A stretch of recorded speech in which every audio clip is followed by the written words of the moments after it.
Bonjour à tous et à tous en ce samedi 23 décembre.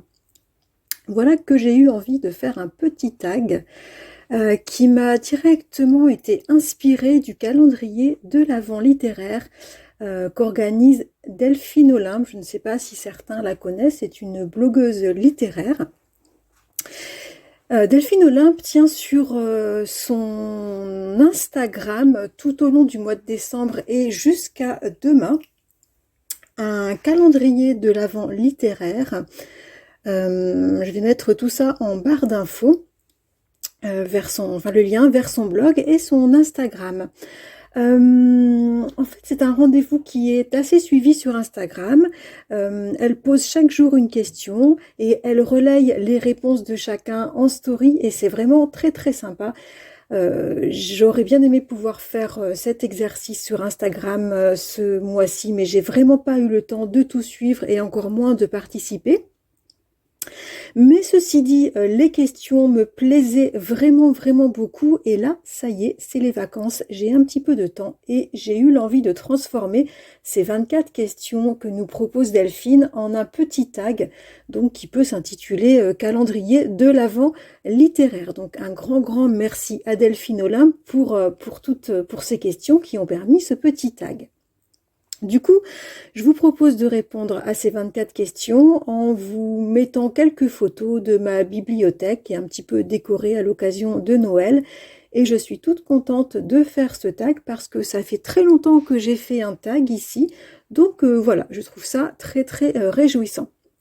Alors, je ne vais pas trop développer mes réponses concernant les livres cités parce que vous pouvez retrouver mes chroniques sur ces livres, que ce soit ici ou bien sur le blog ou encore sur Instagram. Mais écoutez, trêve de blabla, c'est parti, on y va. Alors, la question numéro 1 que nous proposait Delphine Olympe dans son calendrier de l'Avent spécial Avent littéraire, la question était ma première lecture de l'année 2023. Alors, ma première lecture de l'année 2023, c'était Vivre vite de Brigitte Giraud, un roman qui était vraiment pas mal du tout. Deuxième question de ce calendrier de l'Avent, quel est le livre lu cette année que vous attendiez le plus? Cette année, j'attendais le plus le roman de Fred Vargas, une auteure de polar que j'aime énormément. J'attendais énormément son nouveau roman Sur la dalle parce qu'elle n'avait pas publié depuis 7 ans. Et bien, je dois dire que j'ai été très déçue par cette lecture. Question numéro 3, un auteur découvert cette année. J'ai découvert cette année la plume de la rockeuse poétesse américaine Patti Smith et j'ai beaucoup, beaucoup aimé. Question numéro 4, le livre lu cette année au titre le plus énigmatique. Eh bien, il s'agit de Le cartographe des absences de Miyakuto. Et je me rends compte que je n'ai toujours pas chroniqué cette lecture, donc il est grand temps que je le fasse. Question numéro 5. Le livre lu cette année dont l'écriture m'a ébloui. L'œuvre d'Émile Zola, puisque lire du Zola, pour moi, c'est toujours éblouissant. Question numéro 6. Livre pour lequel je réclame une suite. Eh bien, c'est la saga des Casalets, tome 1 d'Elizabeth Jane Howard. Et ça tombe bien, c'est une saga, donc j'ai pu lire la suite et vous le verrez plus tard, je suis en train de lire le tome 4. Question numéro 7. La plus belle couverture de vos lectures de cette année 2023. Eh bien, c'est la couverture du roman Triste Tigre de Neige Sino. J'adore les couvertures blanches et épurées, très sobres des éditions POL.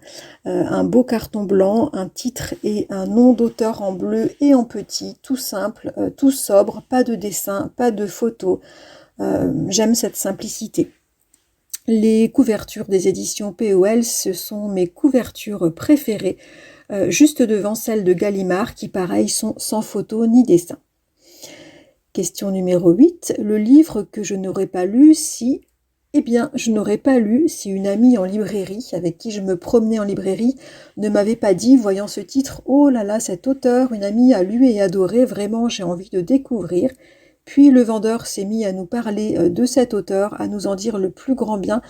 Et donc, Zou, on a acheté chacune un exemplaire, et c'est donc le cartographe des absences de Miyakuto dont il faut vraiment que je parle. Question numéro 9. Le livre que vous avez lu cette année et dont vous trouvez, pour lequel vous trouvez qu'on ne parle pas assez. Je dirais Dernier arrêt avant l'automne de René Frény. Je trouve qu'on ne parle pas assez de René Frény. Je trouve que c'est de la très très bonne littérature, les romans de René Frény, et cet auteur mérite, je trouve, d'être beaucoup plus connu. Question numéro 10. Le livre lu cette année qui m'a le plus impressionné. Je vais dire Journal de nuit de Jack Womack. J'en ai parlé il n'y a pas très longtemps. C'est un vieux roman de science-fiction, un vieux roman d'anticipation. Quand on le lit en 2023, on n'a plus du tout l'impression d'être dans de la science-fiction, et c'est ça qui est très très impressionnant et même glaçant. Question numéro 11, le livre lu qui m'a beaucoup appris. Alors beaucoup, je ne sais pas parce que c'est quand même le cœur de mon métier, mais je trouve que ça apprend beaucoup de choses en profondeur sur la maladie bipolaire. C'est L'autre qu'on adorait de Catherine Cusset. Question numéro 12, le personnage rencontré cette année dans un livre et que j'adorerais rencontrer pour de vrai. Patti Smith, j'adorerais boire un thé avec elle dans une de ces petites gargotes chinoises new-yorkaises favorites. Question numéro 13. Au contraire, le personnage rencontré cette année que je ne voudrais absolument pas croiser. Le vicomte de Valmont, il représente tout ce que je fuis. Question numéro 14. Le livre que tout le monde a aimé sauf moi. Âme brisée d'Akira Mizubayashi. Question numéro 15. Le livre que vous avez lu et qui, pour vous, est le plus original parmi toutes vos lectures de l'année. Trencadis de Caroline Dance, parce que l'écriture est très originale sur une histoire de vie encore plus originale. C'est la vie de Niki de Saint-Phal et c'était une lecture absolument géniale. Question numéro 16. Le livre lu que j'aimerais que tout le monde lise. Nulp d'Hermann Hesse. Ce personnage et ce roman, je trouve qu'il montre que quoi qu'il se passe dans la vie, si on sait se garder de juger en permanence notamment, eh bien on peut vivre simplement, on peut vivre heureux, on peut être aimé et aimé. Question numéro 17. Le plus gros pavé que j'ai lu cette année, Le Prince des Marais de Pat Conroy, 1070 pages de pur bonheur. Question numéro 18.